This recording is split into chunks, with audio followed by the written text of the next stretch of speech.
Rabbit, rabbit, rabbit!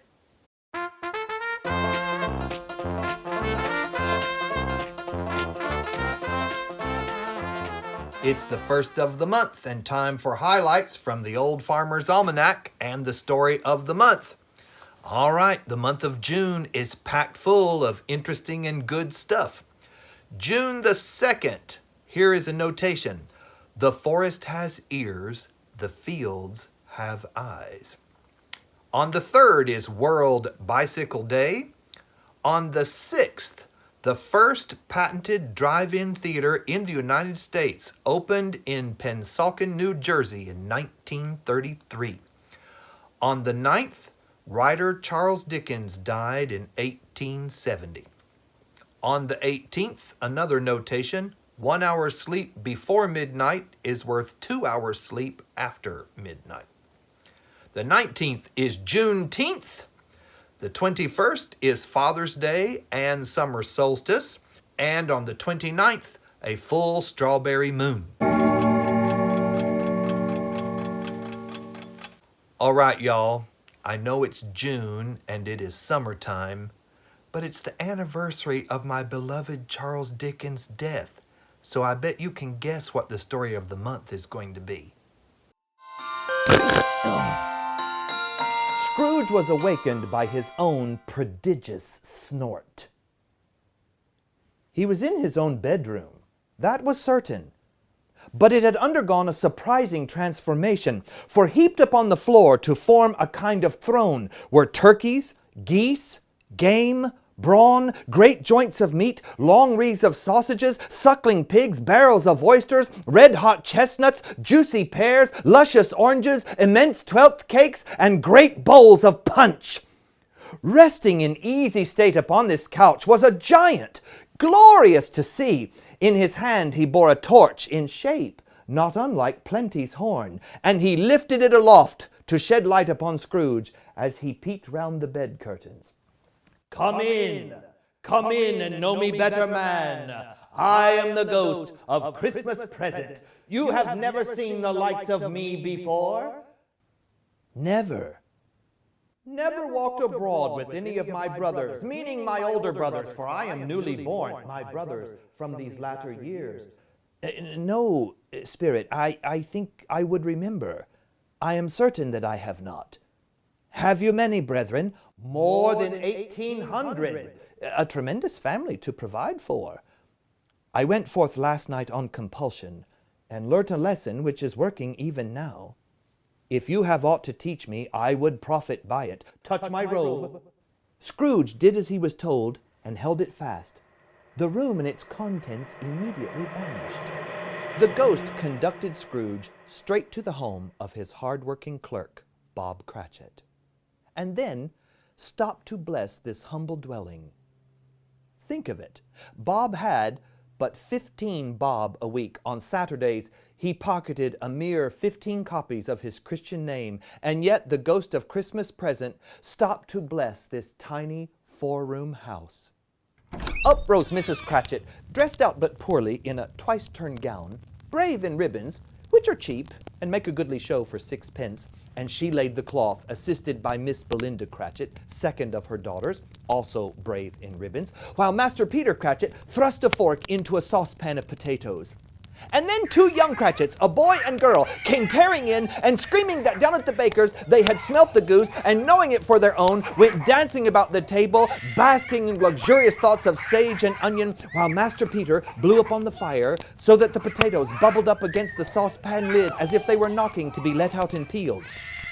Whatever has got your precious father, said Mrs. Cratchit, and Tiny Tim, all aflutter, and Martha went to sleep last year by half an hour. Here's Martha, said a young girl coming in as she spoke. Lord bless you, how late you are. Well, we had a good deal of work to finish up last night, Mother, and we had to clear away this morning. Well, never mind, said the woman, kissing her daughter a dozen times and helping her with her shawl and bonnet. Never mind so long as you're come. There's such a goose, Martha, said the 2 young Cratchits, who seemed to be everywhere at once. Sit down by the fire and have a warm, Lord bless you. No, no, said the 2 young Cratchits. Here's father coming, Martha. Hide, Martha, hide. And so Martha hid herself. In came little Bob, the father.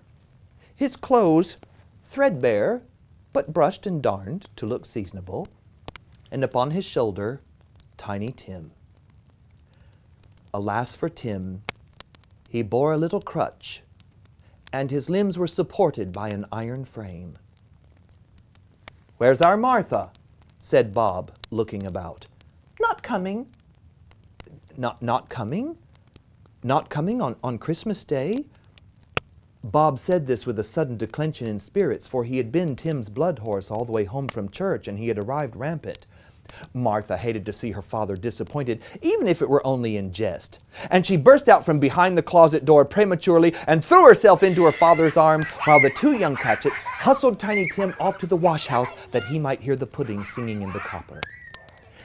"And how did Tim behave in church?" asked Mrs. Cratchit. "As good as gold," said Bob, "and better. He grows thoughtful sitting by himself so much, and he thinks the strangest things you e'er heard. He told me coming home that he hoped the people in the church saw him, because he was a cripple, and it might be pleasant to them upon Christmas Day to think upon whom made lame beggars walk and blind men see." Bob's voice was tremulous when he told them this, and it trembled even further when he insisted that Tim was growing stout and hardy. And then, before another word was spoken, his active little crutch was heard upon the floor, and the two young Cratchits, his brother and sister, helped him to his seat, which was a stool in the chimney corner.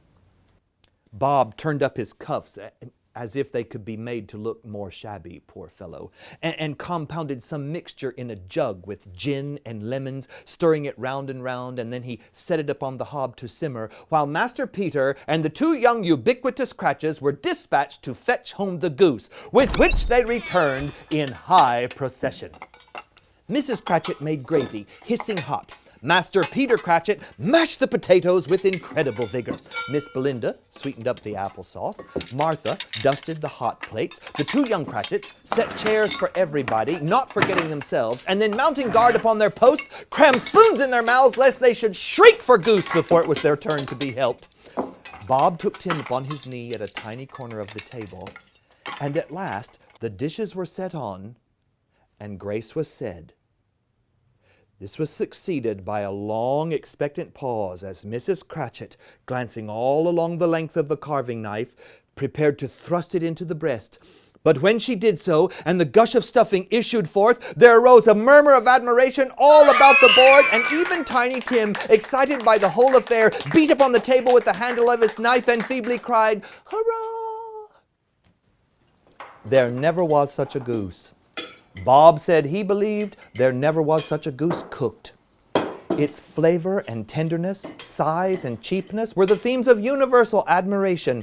Eked out by mashed potatoes and applesauce, it had made a sufficient feast for the entire family, and especially the two young Cratchits, who were now steeped in sage and onion to the eyebrows. As Mrs. Cratchit observed, eyeing one small atom of a bone left upon the dish, they hadn't ate it all at last. But now, the plates being changed by Miss Belinda, Mrs. Cratchit rose and left the room alone, too nervous to bear witnesses, to take up the pudding and bring it in. Suppose it should not be done enough? Suppose it should break in the turning out? Suppose someone had gotten over the wall into the yard and stolen it while they were merry with the goose? A supposition that made the two young Cratchits livid. All sorts of horrors were supposed. Whoops, hello, a great deal of steam, and the pudding was out of the copper. A smell like a washing day, that was the cloth. And then a smell like an eating house, and a pastry cook's next door to one another, and a laundress's next to that. That was the pudding. In half a minute, Mrs. Cratchit re-entered, flushed but smiling proudly, bearing the pudding before her, hard and firm like a speckled cannonball, and blazing in half a quartern of ignited brandy, and bedight with Christmas holly stuck into the top. Oh, a wonderful pudding! Bob said, and calmly too, he regarded it as Mrs. Cratchit's finest achievement since their marriage. Mrs. Cratchit said that now the weight was off her mind, she would admit she had had her doubts about the quantity of flour. Everyone had something to say about it, all high praise.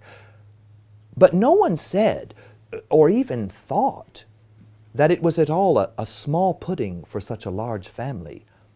Annie Cratchit would have blushed to hint at such a thing. Finally, the dinner was done. The cloth was cleared, the hearth was swept, the fire made up. Apples and oranges were placed upon the table, and a shovelful of chestnuts were laid upon the fire.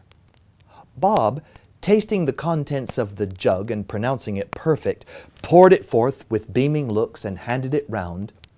He gathered his family around the hearth in what he called was a circle, which was really only half of one, and he proposed a toast.